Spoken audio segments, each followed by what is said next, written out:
Hello. Bye.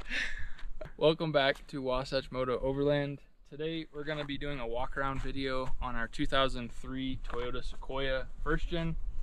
So this is our overlanding rig. We've had it for about 5 years. It has 305,000 miles on it, and it has been an amazing overlanding vehicle. It's been great for road trips. We're up in the mountains and it's really dusty right now, so I apologize.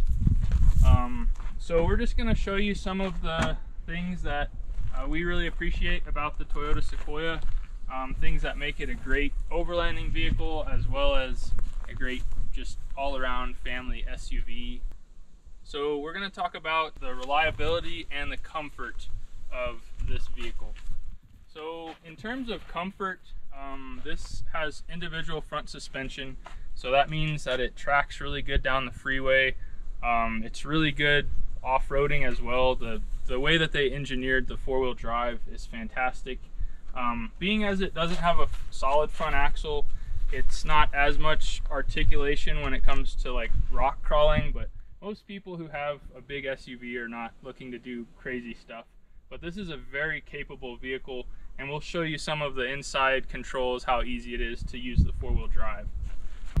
Along with the information, I do want to disclose some of the features, some of the things that are common problems on these Sequoias. In general, there's not a whole lot of problems that these have, but there are a few that people should be aware of. The first thing is these lower ball joints are known for having problems if you don't replace them, especially if you don't replace them with an OEM lower ball joint. So if you are looking for a vehicle, look for grease around here. If you see grease, odds are it's probably due for a replacement on the lower ball joints, and you do not want that to fail while you're driving down the freeway. So our Sequoia has a 3-inch spacer lift. Basically, it's just stock suspension as of right now. I have plans to upgrade the upper control arms and the springs and struts. So, but this 3-inch spacer has worked really well. It hasn't given us any problems. We do also have a 2-inch body lift, so if you'd like some information on that, check out my other videos. So we have the Rocky Road Outfitters rock sliders attached that my buddy Tanner here welded up for us. They turned out really nice.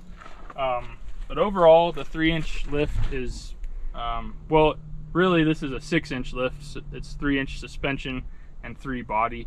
But these are 34.5-inch tires. They're 285 75 17s, and these are Rock Tricks wheels that you can find on Amazon. I've got a link for those also in one of my other videos. I wanted to show you the motor here.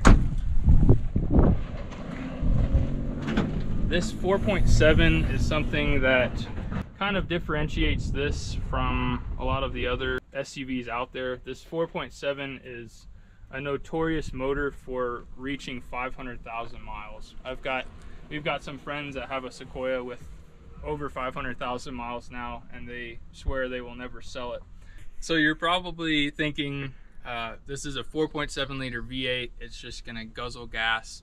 I'm here to tell you this is a very reliable vehicle, and when you consider the price of fuel, and you also have to take into consideration your needs. If you're needing to tow a trailer or your toys or your family or whatever the case, that should ultimately dictate what you're gonna buy. So if you can afford to pay a little bit more in fuel, it is totally worth it because this motor is very reliable, and you're gonna save that money in the long run in repairs. Now I will mention this while we're talking about it. The tow capacity on the 4.7, the first gen Sequoia, is 6,500 for the 01 to 04 like mine. And then the 05 to 07 I think is a little bit higher. I think it's like 6,800 because they have the VVTi motors and they produce a little bit more power. The two main features that are different between the two is the higher power motor, and the 05 to 07 also has a 5th gear, so it will get a little bit better mileage, but it's very minimal. So if you're seeing a good deal on either, they're both very great vehicles. A couple of things to be mindful of though. The timing belt, this is an interference motor, so the timing belt, if you're unsure if yours has ever had it replaced, or if it's been close to 100,000 miles since it's been replaced, I would advise doing that. And one other thing that's kind of common is the valve cover gaskets are known to leak or seep some oil. And what will happen, if you'll notice, is down here where the front differential is, this will end up being wet because the way that the oil goes down the side of the motor from the valve cover gaskets, it'll appear as if your front differential is leaking. So I actually thought mine was when I first bought this, and it's a much cheaper repair, much easier repair to do the valve cover gaskets than having to tear apart the front differential. So those are just a few things with the motor, but overall this motor and transmission, it's all original, 305,000 miles, and it just runs really well, shifts really well. So on the inside, I wanted to talk about just a few of the features that I really appreciate about the Sequoia. In general, there's a lot of features that are really cool about this rig, but the ones that I appreciate the most, that I use the most, are probably the cup holders. They'll fit one of these larger Hydro Flask containers, which most cup holders will not fit that. They're more closer to this size. So there's 6 cup holders up here in the front, which is amazing. There's 2 cigarette lighters here, one in the center, one in the back, which is really cool as well. In terms of the comfort and the capability of the 4-wheel drive while we're in here, the 4-wheel drive is very easy to use. It's just this 4-wheel drive button, and I'll actually show you real quick. If you just are in a situation where you need 4-wheel drive, but you're not doing anything crazy, what you'll notice up here when it's engaged is you'll see that red light flashing, meaning that the center diff is not locked, but you are in 4-wheel drive. Now, if you want to lock the center differential and you're in a situation where you need more traction, all you would do is punch this center diff button, and it will lock the center diff in. Now, right now, because it's parked, it won't, but if I get in here, put it in neutral or drive, you'll notice that that light is now solid and the VSC is off. So it's as easy as that. And then to take it back out, sometimes you'll need to put it in neutral, and then you'll notice that light is not illuminated. So very easy to use, very capable when you're doing some moderate off-roading. So in terms of the space back here, there is just gobs of space, headroom, being as it's a larger vehicle. As you can see, we've got ours kind of set up for overlanding. We have this cool platform box that we've got set up for storage, our 12-volt refrigerator, and back here